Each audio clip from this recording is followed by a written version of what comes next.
a Benito Zambrano, que está por allí, que es el director, y con su presencia también quiere dar apoyo a la plataforma de Afectar por la Hipoteca, que es en la que nosotros, el grupo, estamos trabajando. También es una película muy buena, una temática muy buena. También fue el director de Sola y el director de otra que me cuesta pronunciarlo, pero Sara me lo dirá. Havana Blues. Havana Blues. Son 3 películas muy buenas, es muy buen director, y con su apoyo a la plataforma pues también quiere decir algo más que no ser solamente director. Es una pequeña presentación solo, pero después de la película habrá un nuevo coloquio. Yo creo que podéis hacer las preguntas que queráis y él responderá. O sea que tampoco hay que presentar mucho porque todos lo conocemos, o al menos las que hemos visto su película, y creo que con esto ya está la presentación. Veremos la película y después los que podáis o queráis podéis hacer las preguntas que queráis y él contestará. Gracias a todos y a todas.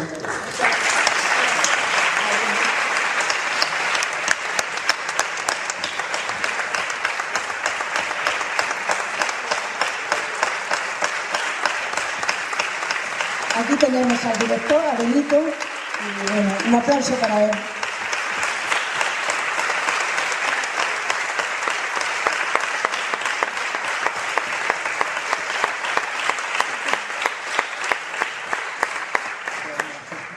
Bueno, buenas noches. Bueno, gracias por la invitación, para estar aquí hoy echando un ratete, aunque estamos un poquito como de verano, de descanso. Bueno, yo estoy de ocupa en casa de Sara, todos los veranos la ocupo una semanita. Nada, pues, ¿qué os puedo decir, no? Después de la película hablamos lo que queráis y lo comentamos, y nada, y por mi parte, pues obviamente mi admiración a la gente que estáis trabajando en esta locura, ¿no? De intentar, no sé cómo podemos decirlo, ¿no? Que hay muchos hijos de puta sueltos por ahí, ¿no? Enriqueciéndose con las miserias de los demás, ¿no?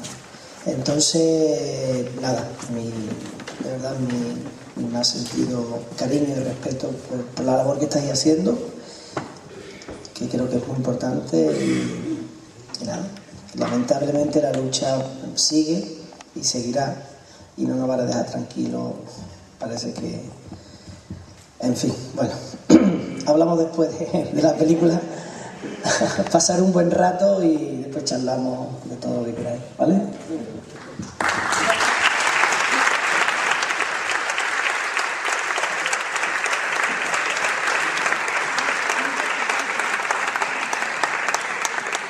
Cosas que pasan, ¿no? Que el mundo estaba loco en aquellos años, ¿no? Pensar que estaba terminando en el 39 la guerra nuestra y estaba empezando la Segunda Guerra Mundial, ¿no? Los japoneses estaban invadiendo China y estaban matando una cantidad de gente. Así que si hiciéramos la foto, si nos alejáramos del planeta Tierra y hubiesen hecho una foto en aquel momento entre el año 35 y el año 45, esos 10 años, cualquiera diría que éramos seres civilizados, ¿no? Porque la cantidad de gente que murió en campos de concentración, cárceles, el fascismo, el nazismo, la locura de la invasión japonesa también. Bueno, parece que el ser humano no termina de aprender, ¿no? Bueno, para los más jovencitos, los que hay en la sala que son más jovencitos, la película hace referencia a una cárcel que había en Madrid, que fue la cárcel de Ventas, que estaba cerca de la plaza de toro de Ventas, ¿no? En el barrio. Fue una cárcel hecha durante la República por Victoria Kent, la directora general de prisiones, una cárcel que era bastante buena. Esta nosotros hemos rodado en Huelva, que no es el mismo concepto de cárcel, es bastante diferente, porque lo que pasa es que reproducir esa cárcel en un plató era muy caro, ¿no? Entonces el cine español no tiene mucho dinero para hacer películas de época, ¿no? Le cuesta, es complicado, ¿no? Entonces ese tipo de cárcel no era exactamente así, pero sí es verdad que eran cárceles que estaban absolutamente hacinadas, ¿no? Por ejemplo, la cárcel de Ventas, que la hicieron en aquella época, en los años de la República, para 500 presas, 500 mujeres, una cárcel de mujeres, cuando el verano del 30, el verano del 40 más o menos, por ahí, había más de 10.000, 11.000 mujeres. Imaginaros una cárcel preparada para 500, meter 11.000, entre 11.000 y 12.000 mujeres que hubieran, ¿no? Más niños, que era lo más terrible, ¿no? Porque lo peor que tenían las cárceles de mujeres era que se llenaban de niños, porque el nivel de miseria en aquellos años era tan grande que cuando una mujer presa se llevaba a su hijo a la cárcel era porque nadie se podía hacer cargo de una boca más. Entonces las familias eran tan pobres, las familias españolas, sobre todo las perdedoras, eran tan pobres, tan miserables, que no se podían hacer cargo del hijo de una de las presas, ¿no? Y entonces la madre se tenía que quedar con su hijo allí. Y eso era lo terrible, ¿no? Porque, por ejemplo, en la cárcel esta de Madrid se morían todos los días del orden de 6 o 7 niños. Imaginar una madre que se le muere el hijo en los brazos por enfermedad, por hambre o por lo que sea, ¿no?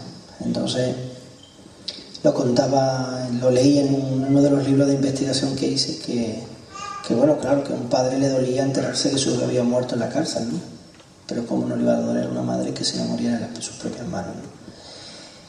Y ese era el trato, ¿no? El trato en las cárceles y el trato que dispensaron las monjas en aquellos momentos, donde no tuvieron ningún tipo de compasión cristiana, ningún tipo de piedad cristiana, ningún tipo de, digamos, de perdón, ¿no? Es decir, no le castigaron, ¿no? Y ellas incluso le decían a las presas que si su hijo lo estaba pasando mal era por culpa de ellas, ¿no? Porque ellas habían sido rojas, ellas habían sido republicanas, entonces a través del dolor tenían que pagar y tenían que redimir su pena, ¿no? Y bueno, fue una de las cosas más terribles, ¿no? De las cosas que yo leí, que investigué durante el proceso de hacer la película, ¿no? Encontrarme con socio, bájame un poquito los focos, no hace falta, que no soy una estrella de rock and roll, bájame, no sé, porque es que no veo la cara, llega un momento en que ya empiezo, quítalo, así que nos veamos bien, que es, en vez de, vale, y un poco esa es la parte de la historia más dolorosa que yo me encontré cuando empecé a investigar la película, ¿no? Porque claro, partía de un libro maravilloso de Dulce Chacón, ¿no? La voz dormida, ¿no?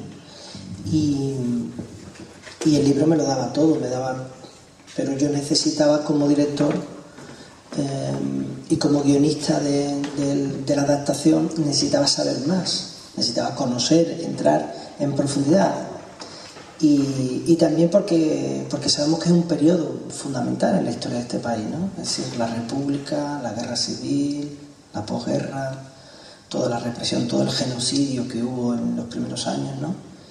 Y sabía que como me enfrentaba a una historia muy complicada, había que investigarla bien, ¿no?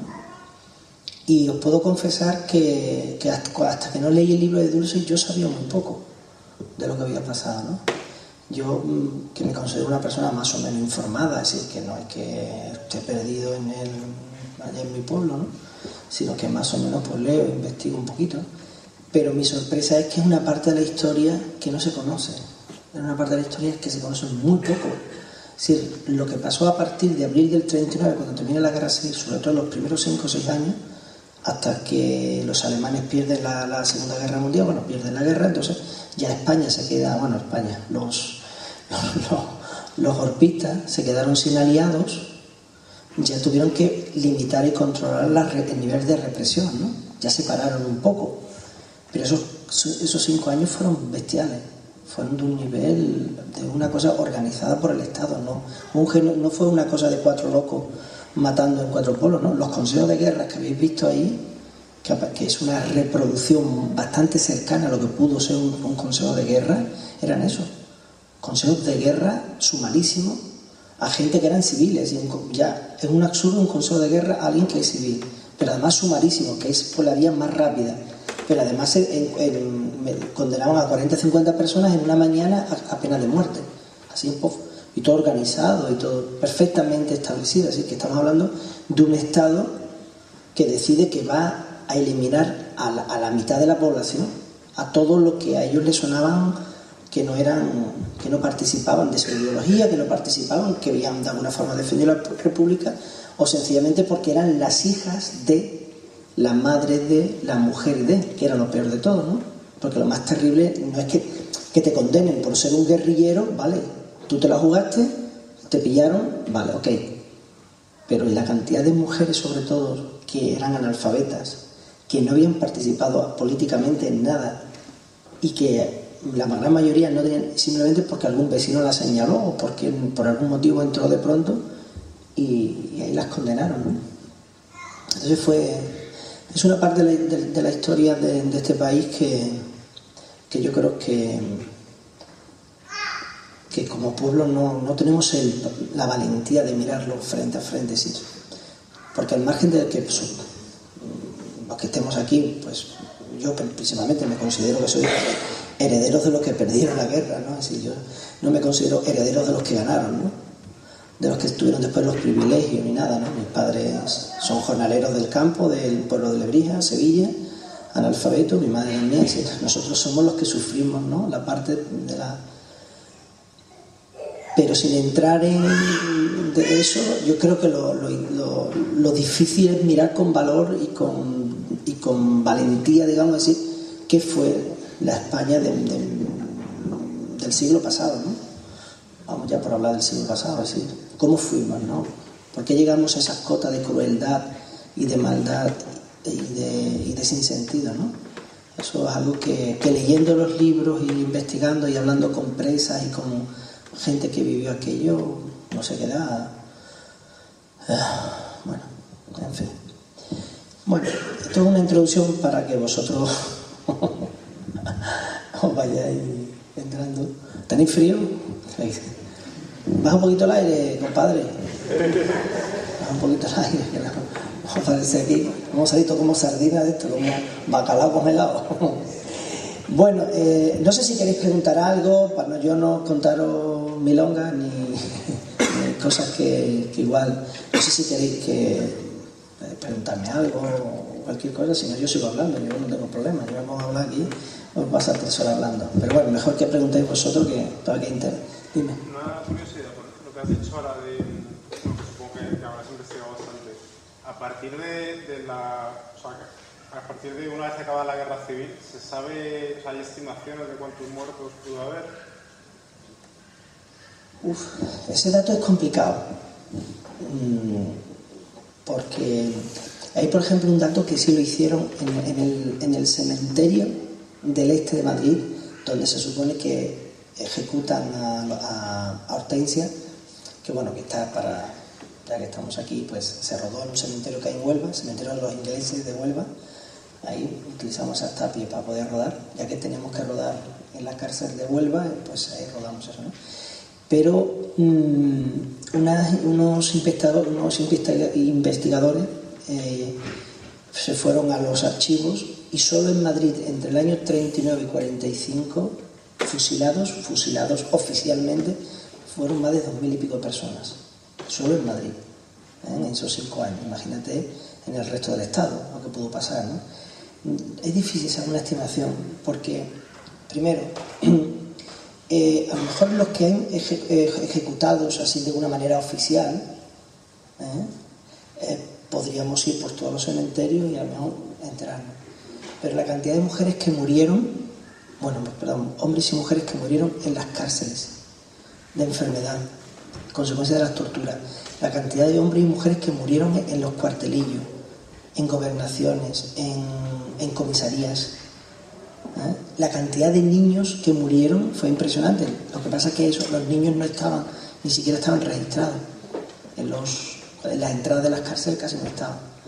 Entonces posiblemente hubiera una cantidad altísima de gente que murió en esos años. Sí, estoy hablando posiblemente más de 100.000 personas. Yo le estuve preguntando a algunos historiadores si por lo menos sabíamos la cantidad de presos que había, y posiblemente algunos hablaban de en torno a 500.000 de presos políticos, presos que había.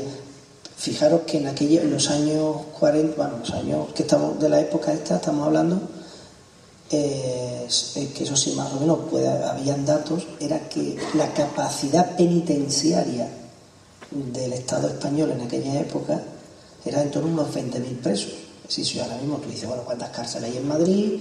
Pues podemos aguantar a 40.000 maleantes, 20.000 raterillos, no sé, presos. Pero en aquella época estaba hablando de 20.000, donde posiblemente hubiera en torno a eso, a 500.000. ¿Dónde estaban? ¿En qué lugares los metieron? ¿Cómo vivieron de hacinados? Eran auténticos almacenes de meter a rojos, comunistas, putas, maricones, masones, etcétera, etcétera. Entonces fue terrible, ¿no? El cómo vivieron y cómo... Entonces hay muchísima gente murió de enfermedades, ¿no? Muchísima gente. Entonces esas no se cuentan. Bueno, no se cuentan, no hay un registro, no hay nada de lo que pudo ser, ¿no?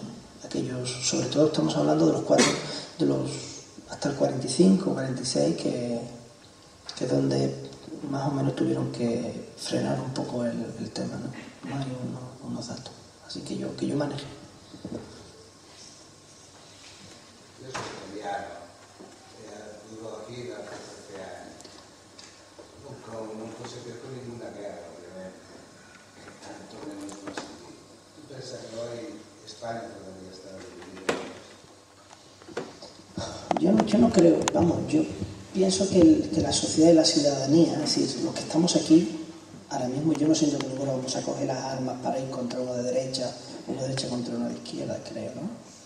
Yo no pienso, yo pienso que justamente los ciudadanos españoles, los ciudadanos de este país han demostrado bastante madurez y bastante sensatez, ¿no? Creo yo, ¿no? Desde mi punto de vista. No creo que, hombre, tendríamos que entrar en una hecatombe muy fuerte, en algo muy raro para que miraron las caras. Aquí no veo nadie tiene cara de ponerse a un fusil y empezar a matar, ¿no? Yo creo que la gente algo hemos aprendido, ¿no? Y tal. Lo que pasa es que sí hay discrepancias y sí va a haber tensiones y va a haber conflictos políticos. ¿Y qué? Si esta democracia realmente es una democracia madura, tiene que saber aceptar y asumir los conflictos y las diferencias. Y vamos a debatirnos y vamos a pelearnos, pero en el debate, en la dialéctica, en los lugares donde sea, en la calle discutiendo, en el Parlamento discutiendo, en los ayuntamientos discutiendo, en las asociaciones de vecinos discutiendo, pero yo creo que a ese nivel, a nivel de ahí, y que exista el debate, es decir, ¿por qué? Porque somos un pueblo diverso, diferente, con muchas personalidades, con muchas diferencias. Entonces el debate y el conflicto político tiene que existir. Eso creo que le da vida a una ciudadanía. Si no estaríamos todos muertos, diríamos todos un robot, ¿no? Yo creo en el debate pero desde la dialéctica, ¿no? Yo no creo que ahora mismo, no sé, que pase algo muy muy raro que yo no lo veo, no va a pasar. Ahora, eso sí, investigar, hablar de lo que pasó y tal, va a haber gente que le va a doler, pues que se jodan, porque bastante jodieron a los demás, ¿no?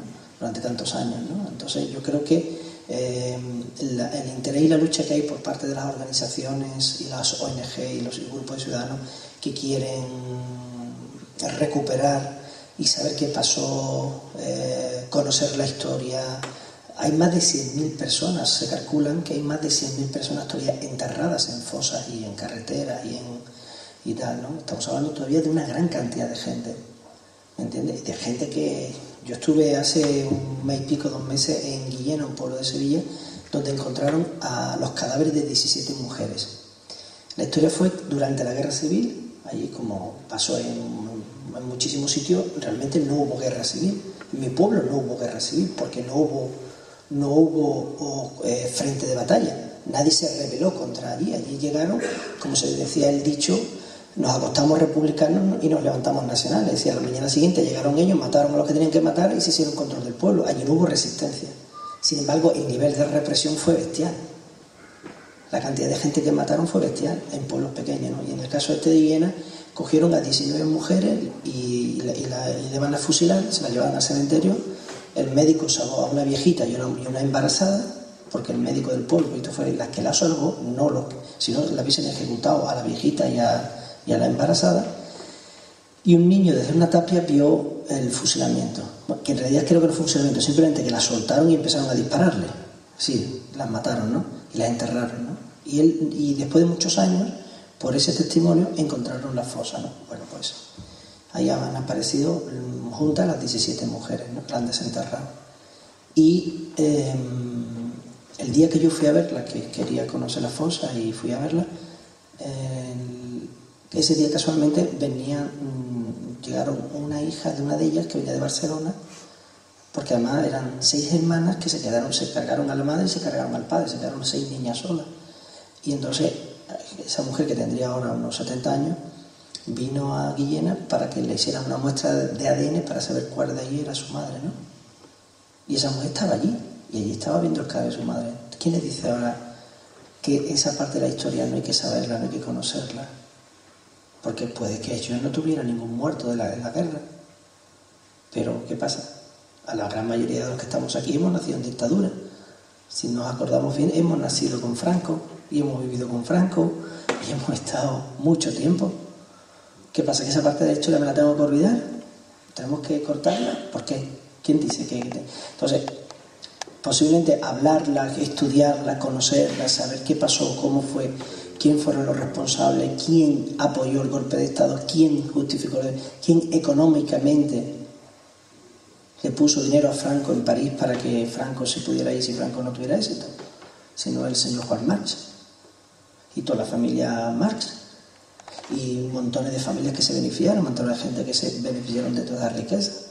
Entonces hay que conocer la historia y hay que saberla, ¿entiendes? Y ahí puede que se cree conflicto, pero no creo que nunca se llegue a algo tan fuerte como una guerra, ¿no? Como una guerra civil. Yo no creo. Vamos, no veo a vosotros cara de matones, ni de ir matando, entrar a las casas de la gente a fusilar. No, como creo yo, ¿no?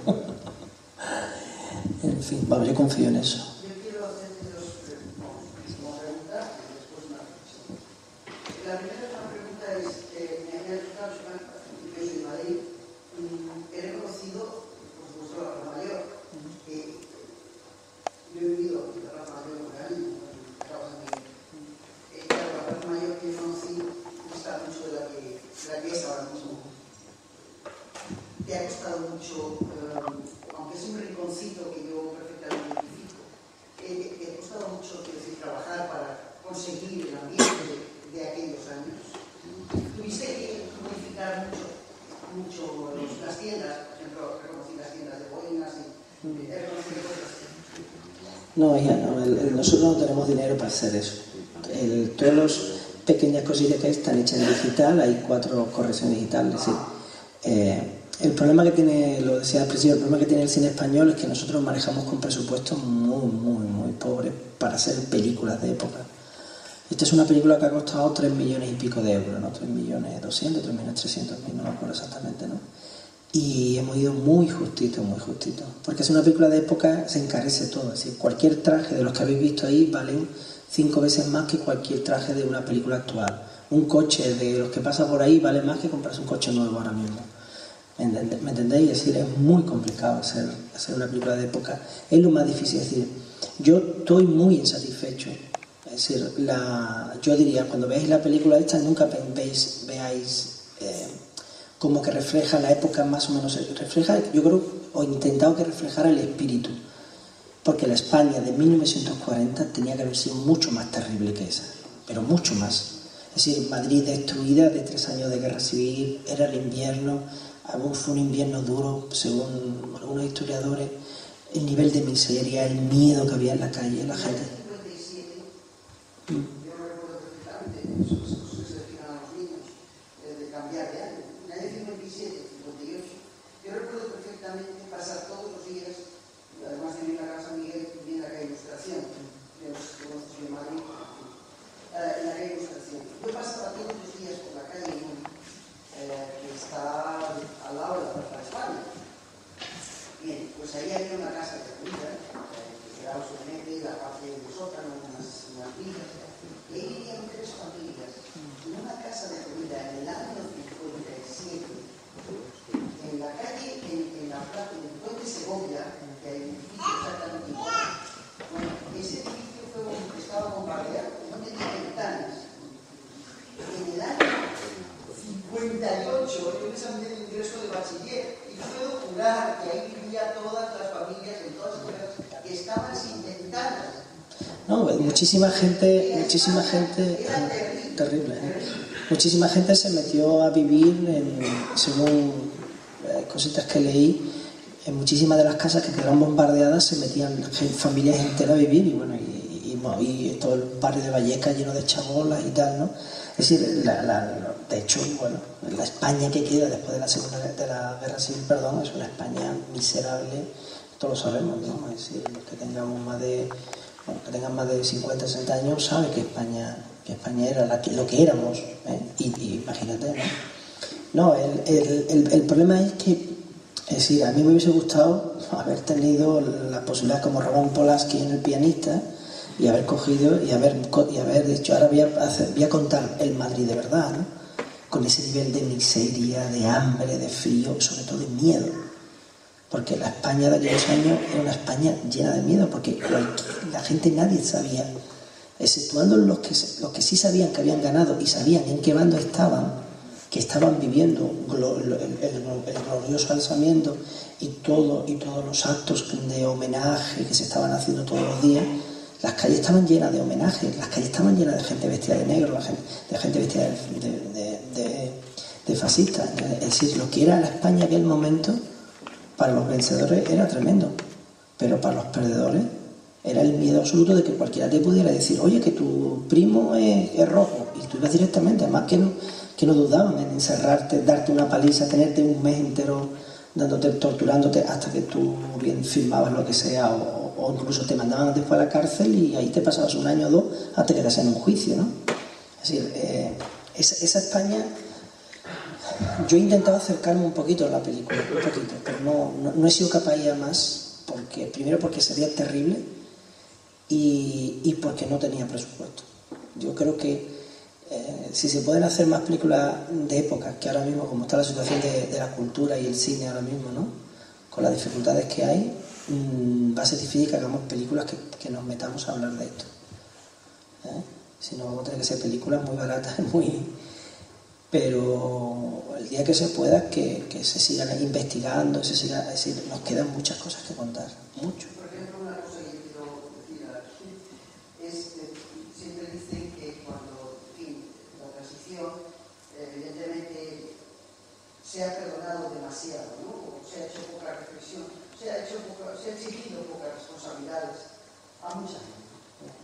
Bueno, pues una de esas responsabilidades que doy a aquellos que tengan una fe es a la Iglesia Católica.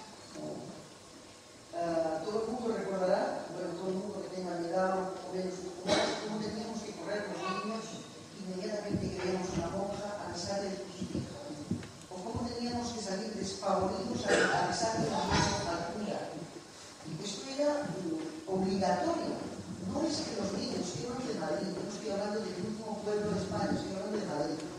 Y esto lo teníamos que hacer los niños de manera obligada. O sea, esto era el ambiente que había en la calle, tú tenías que hacer esto. Quiero decir, y nunca, todavía la Iglesia no ha pedido, mucho menos ahora, perdón por la barbarie, porque esto no es un problema de confusión, de estar errado, de una creencia u otra. No, la Iglesia, desde mi punto de vista, por lo que de alguna forma investigué, a ver, la Iglesia es la gran incitadora del golpe de Estado. ¿Sí? Imaginaros, claro, porque cuando uno tiene que hacer una película, cuando uno escribe una novela, ¿sí? Cuando uno cuenta un cuento, uno de alguna forma es el padre de todas las criaturas. Y tú, cuando vas a hacer una película, yo soy responsable de alguna forma de todo lo que dicen mis personajes en una película. Y tú, para crear esos personajes, de alguna manera tienes que intentar entenderlos, porque si no, no se trata de solo escribir bien los personajes que son buenos, sino tienes que intentar darle las razones y entender también a los malos. Imaginaros los pobres actores que tienen que interpretar después estos personajes, ¿no? Entonces tú de alguna forma tienes que... Entonces parte de mi trabajo de investigación a la hora de crear una película es intentar conocer todos los puntos de vista de todos los personajes que hay, ¿no? Y yo muchas veces me paré a pensar, decir, pero ¿cómo es posible que la Iglesia Católica en ningún momento en esos años, ya en la represión, el franquismo, yo no he leído casi no he leído ningún testimonio de ningún alto cargo jerarca que le dijera a Franco y a los militares: oye, parar un poquito, que no estamos pasando, primo, vamos a ser un poquito más, ¿no? Un poquito de compasión, un poquito de humanidad, ¿no? Es decir, no hay que yo conozca en aquella época ningún alto cargo de la Iglesia Católica Española que manifestara eso. Yo no lo conozco. Si alguien lo conoce, que lo diga, o ha leído algún testimonio, yo no lo conozco. Pero yo me empiezo a ver, empiezo desde la República, ¿no? Entonces, claro, la República da un paso importante a la hora de quitarle poder a la Iglesia que había tenido en uno de los países, pues eso, ¿no? Uno de los países que había salvado Europa de los musulmanes, que era uno de la gran mérito que tiene España, es que para los musulmanes en los Pirineos y salva a Europa de los infieles, ¿no?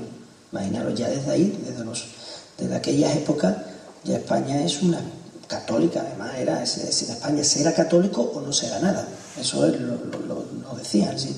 Y la mujer católica, por ser española, es católica, ¿me entendéis? Esa es la mentalidad. Entonces llega la República y le quita ese poder a la Iglesia y hace un Estado laico, ¿entiendes? Una Iglesia que había tenido durante tantos años. De pronto ellos no podían entenderlo, era demasiado fuerte.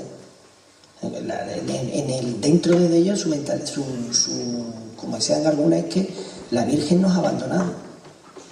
Cuando se ven a los milicianos disparando, no sé si has visto una foto o unas imágenes de un grupo de milicianos disparando a un corazón de Jesús, haciendo una especie de fusilamiento. Cuando rememoraban eso, se ponían a llorar los curas, ¿no? ¿Entienden? Entonces, era algo muy fuerte. Para ellos era que la República y que la España de aquel momento quisiera quitarle el poder que tenía la Iglesia, era algo inconcebible. Fijaros ahora mismo cómo tampoco quieren. El poder que tiene la Iglesia Católica Española todavía, que no quiere perder ni un ápice de ese poder, ¿no? Imaginaros en aquel momento lo que significó. Claro, ¿qué pasó? Que cuando se unieron militares, Iglesia y la jerarquía económica, fueron el triángulo perfecto: el poder, los militares y la Iglesia, que le da el apoyo religioso, le da el apoyo moral, y a Franco lo sacan de una de las catedrales bajo palo como el gran salvador de la patria. Es decir, esa es la Iglesia nuestra, la que tanto daño nos ha hecho en toda la historia, y que ellos van a pedir perdón por eso, y que ellos van a reconocer. Sí, hasta el mismo Papa en aquella época le envía telegrama a Franco diciéndole que le felicitaba por su gran victoria, y que España había salvado a Europa ahora de los rojos. España había salvado a Europa de los rojos, porque paró a los rojos aquí en el sur. Entonces, claro. Por eso te digo que la Iglesia ha estado donde ha estado siempre, por lo menos la jerarquía. Y esa no creo que ahora mismo tenga ningún interés de pedir perdón, menos con el gobierno que tenemos, ¿no? Así que, pero, no sé, la historia algún día la colocará en su sitio, ¿no? Yo creo que ya los ciudadanos lo sabemos bastante, ¿no? Pero bueno, algún día se sabrá.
Sí, yo creo que una parte de la historia que como decía antes,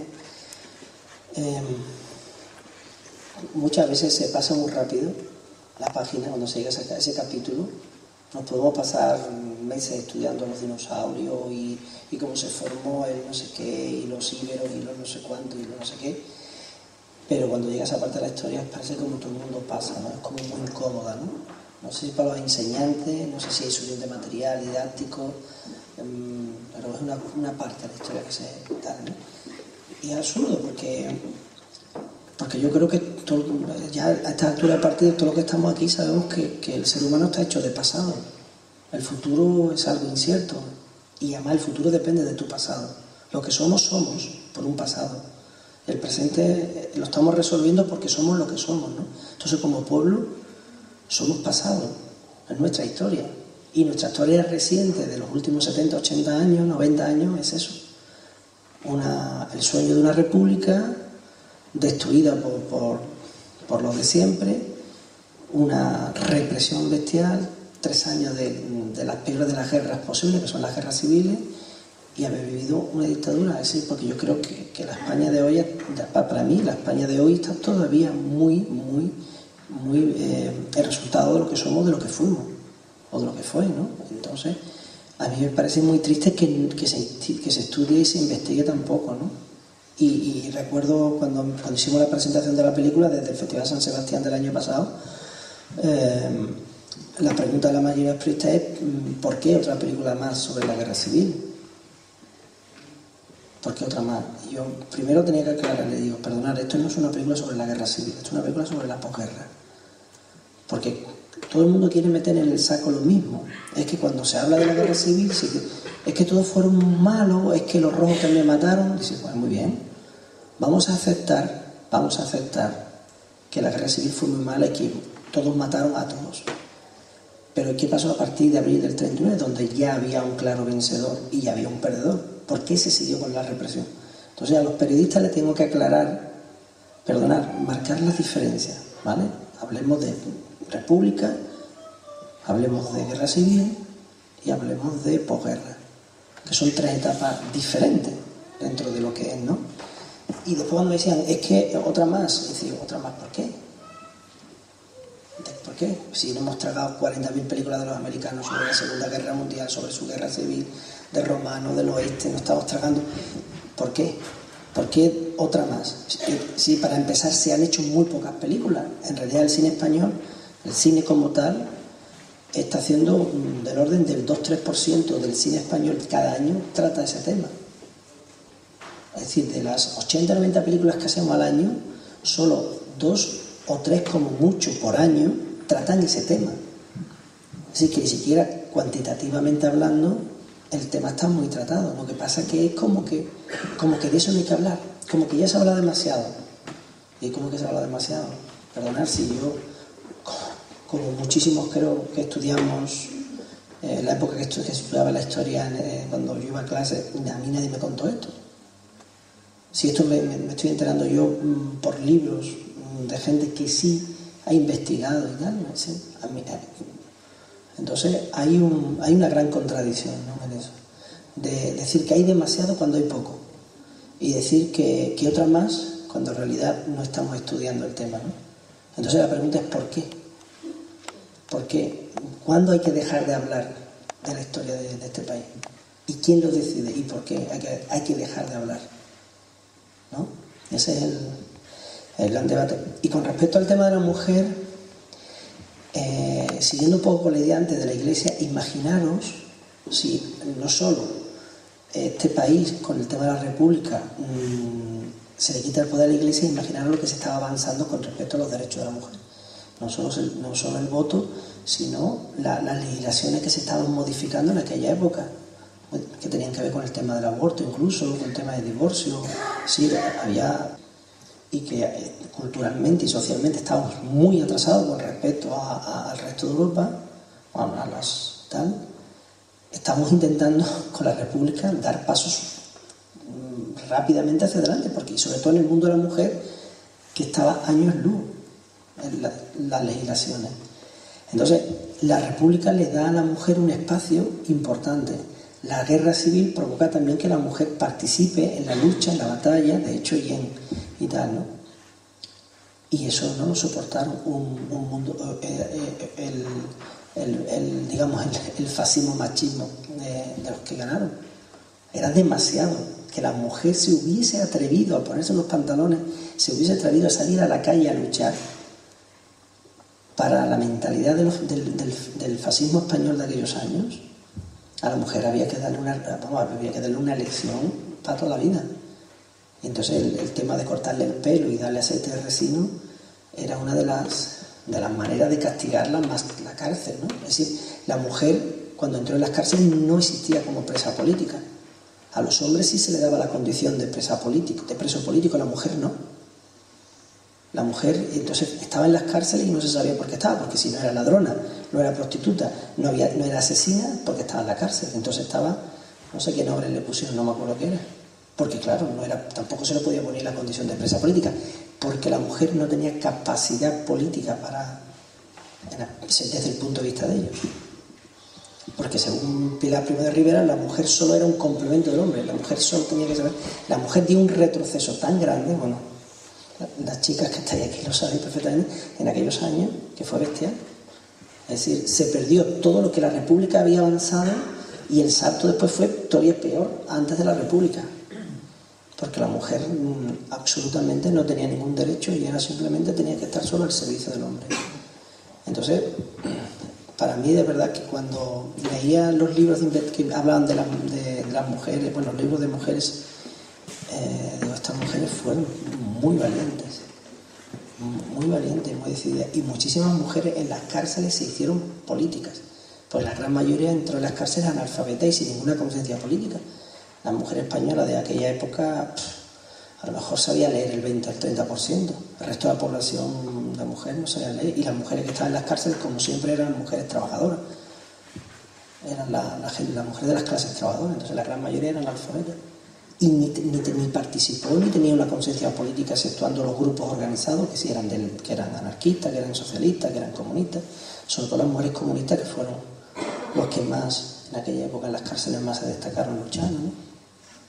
Y lo bonito que un poco aparece en la película, porque está en el libro de Dulce, mejor dicho, es que lo contaban algunas, es que muchísimas mujeres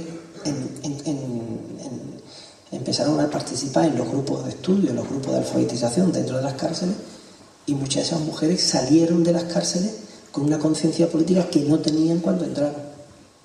Y eso fue muy interesante, porque muchísimas de ellas después pasaron a la clandestinidad y se unieron sobre todo al Partido Comunista en la clandestinidad, y estuvieron luchando desde la clandestinidad, ¿no? Desde los lugares en los que ellas más o menos podían, ¿no?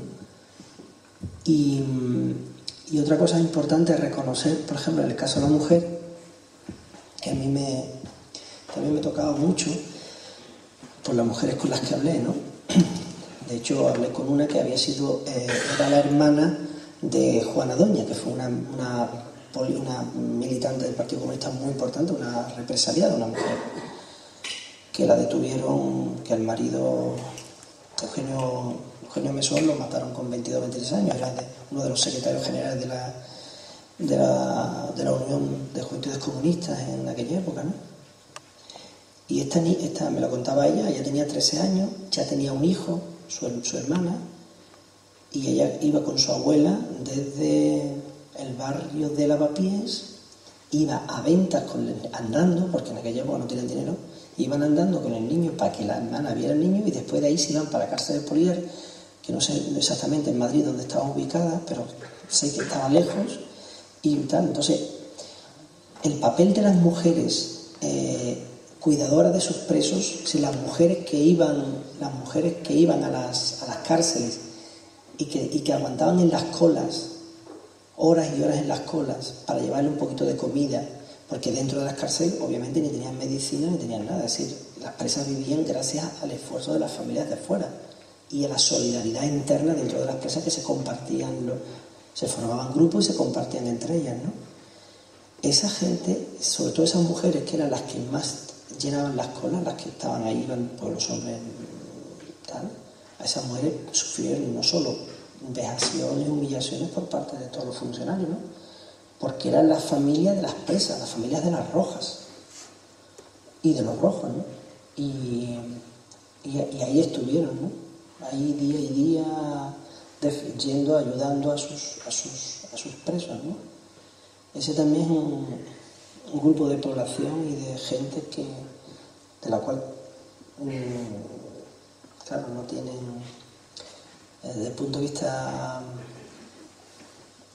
es decir, no son héroes, pero sin embargo, claro que lo fueron la gente que sostuvo. Muchísimos hombres se sostuvieron en la lucha gracias a las mujeres que estuvieron defendiéndola y estando en las puertas de las cárceles, en las puertas de las prisiones, en las puertas de las comisarías, llevándole comida cuando, ¿no?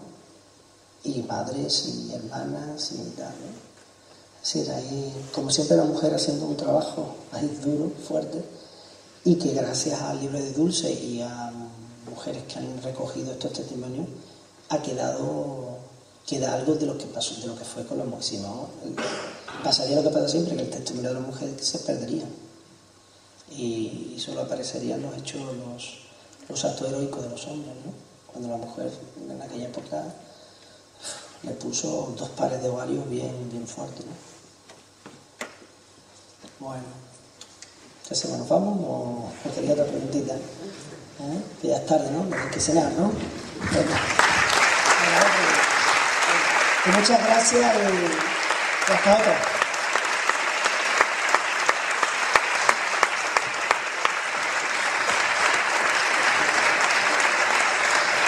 Moltes gràcies per haver vingut. A Centrada, per aquells que no heu signat, estem recollint firmes per la iniciativa legislativa popular per tal de presentar en el Congrés la modificació de la llei hipotecària. Així que aquells que no hàgiu firmat, si voleu, us animam a que ens ajudeu, que fan falta 500.000 d'aquí al novembre. Gràcies a tots.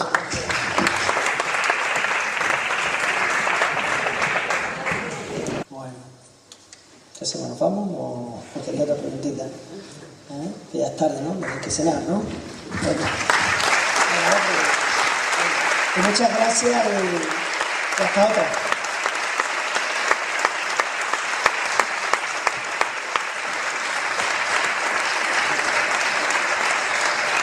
Moltes gràcies per haver vingut. A Centrada, per aquells que no heu signat, estem recollint firmes per la iniciativa legislativa popular per tal de presentar en el Congrés la modificació de la llei hipotecària.